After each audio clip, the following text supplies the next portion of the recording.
ఉన్నారు, ఇంతమంది పిల్లలు ఉన్నారు, వాళ్ళకి స్కూల్ కంపల్సరీ సార్ అని చెప్పాలా? నామ్సే కదా అది, స్కూల్ పెట్టించేదైతే నామ్సే కదా. మరి మీరు పట్టించుకోకుండా వాళ్ళని అంటే గవర్నమెంటే మార్చాలంటే ఎట్లయితుంది? మీరు తక్కువలో వస్తున్నారని చిన్న పిల్లలతోటి వాళ్ళతోటి వీళ్ళతోటి అందరితో పని చేపిస్తారు. మరి అట్లనే ఉంది. ఇప్పుడు నువ్వే అంటున్నావు నేను డబ్బులు ఇవ్వకపోయినా పని చేస్తారా అనేసి. ఎందుకు చేయిస్తారు డబ్బులు ఇవ్వకపోయినా? నువ్వు ఎన్ని రోజులు పెట్టినావు కదా, నువ్వు ఎన్ని పెట్టినావో చూపి. ఏం చేస్తారు అన్న లెక్కలేంతనంలో మాట్లాడుతున్నారు మీరు. మీరు అట్లనే మాట్లాడుతున్నారు.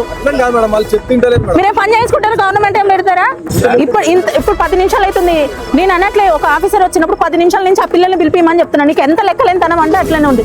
పోయిన పిల్లలు ఇప్పుడు మేము తీసిన పిల్లల్ని పిలిపియండి, అబ్బాయిని పిలిపియండి. అబ్బాయి నువ్వు పంపించిన అబ్బాయి ఇక్కడ మొత్తం పిల్లలతో ఇక్కడ కొన్ని పని నడుస్తున్నారు. అంటే ఎగ్జాక్ట్ సైట్ లో ఇప్పుడు నేను చూసింది 4 పిల్లలు వర్క్ చేస్తున్న పిల్లలు, చిన్న పిల్లలు చాలా మంది ఉన్నారు. అంటే నియర్ మనకు 6 years లోపు ఉన్న పిల్లలు చాలా మంది ఉన్నారు. ఇప్పుడు వీళ్ళు ఏమంటున్నారంటే మేము ఇప్పుడు పేమెంట్ మేము చేయడానికి కూడా మనం పెట్టుకోవడానికి మన గవర్నమెంట్ నుంచి మనకి సపోర్ట్ దొరకట్లేదు మేడం, అందుకనే ఆ పిల్లలతో తల్లిదండ్రులతో వచ్చిన పిల్లలకి సైట్ లోనే తిరుగుతారు కదా అని మాట్లాడుతున్నారు. మీరు ఒకసారి కలెక్టర్ గారితో మాట్లాడండి మేడం.